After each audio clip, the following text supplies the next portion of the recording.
What's going on, boxing fans? Julian Williams here at The Distance. Fantasy matchup for you guys today. Bob Foster versus Roy Jones Jr. On my top 5 light heavyweight list, I had Bob Foster at number 2 and Roy Jones at number 3. I want to do another fantasy matchup later on this week. I'm going to do Archie Moore versus Bob Foster. But on to this matchup, Bob Foster versus Roy Jones Jr. We all know Roy Jones, especially if you grew up in the 90s and early thousands. We know his dominance. Won the championship in like '96, the light heavyweight championship in '96. Unified every championship except for one. He didn't fight the one dude based out of, I believe, Germany or Serbia, somewhere along that line. He was in Europe and he wouldn't go out and fight in Europe. But we all know that Roy Jones has skills that you can't really teach in a boxing gym because it was so unorthodox. He did things that were, what I've seen with Roy Jones, he did things that were very fundamental, or he would do things that were the least bit fundamental. And I think the number one element that Roy Jones had that a lot of boxers didn't have was the athleticism. I think it was athleticism that brought him such far in the sport. Because I think if Roy Jones would have been in any other sport, say baseball, basketball, and he did play basketball, football, or whatever, I think that Roy Jones could have excelled in any other sport. Because of his athletic ability. He was quick, fast, quick reflexes, fast hands, power in both hands, and other than that, he did have, pretty good footwork, really good footwork. And I think the athleticism got him so far, and pretty much got him away with a lot of flaws. He got away with a lot of flaws because of his athletic gifts and athletic talent. But see, when athleticism leaves, you're stuck with you're stuck with a shell of your former self, and that's what we've seen from Roy Jones in his last few fights, a shell of his former self. And and that's because the athleticism is gone, with him getting older.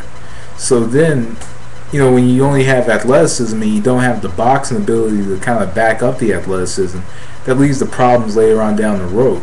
Now, on the other hand, Bob Foster was a fighter who had really good boxing ability.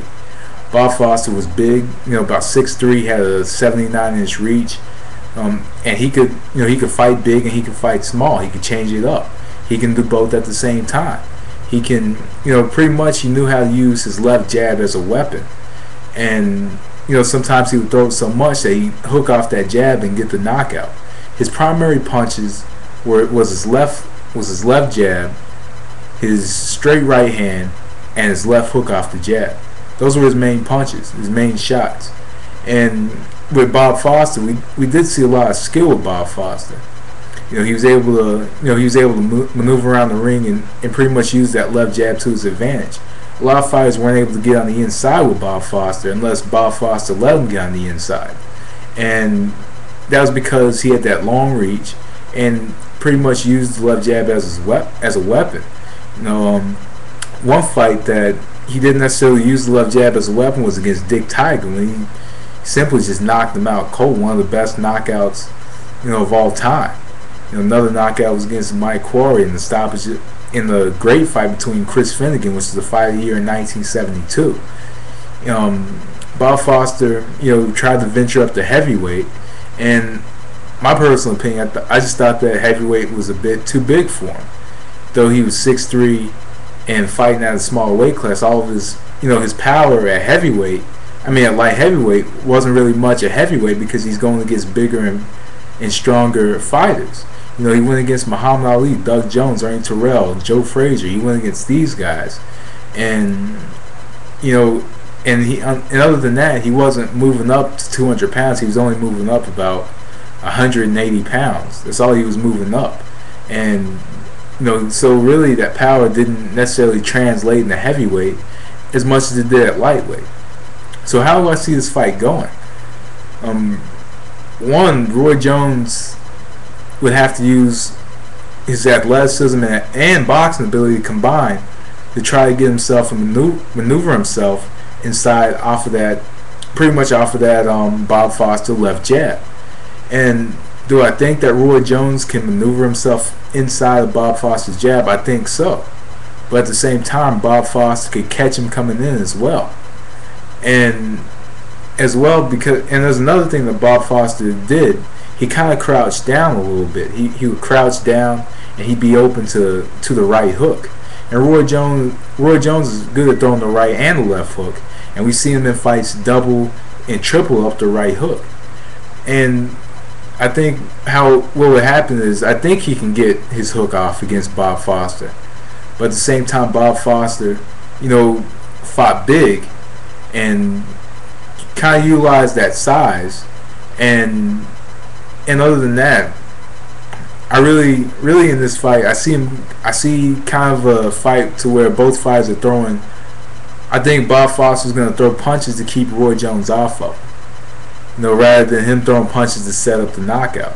And Bob Foster did set up his knockout using the left jab.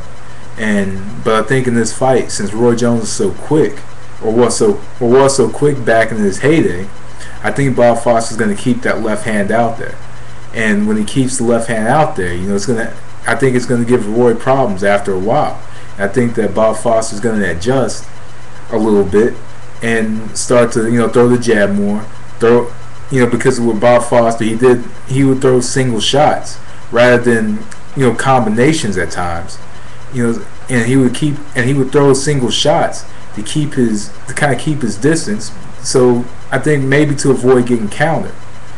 To avoid getting his jab countered. Because since he was a big guy, if he had long reach, if he was going to be off, he was going to be way off. Because especially if he put everything into his punches. So in this fight, I do see Bob Foster throwing just single shots. Kind of just throwing a single left jab, kind of moving back and forth. And Bob Foster did tend to move backward or to his left side, where he threw his jab. So I do see him kind of doing a little bit of that. But I see Roy Jones kind of coming forward and trying to get inside the jab. Using his quickness, using his quickness, to get in.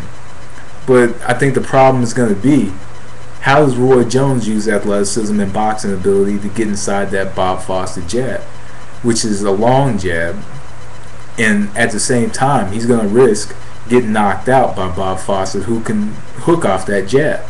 He can hook off the jab and he can time you with the right. So me personally, I'm going to go with Bob Foster in this fight.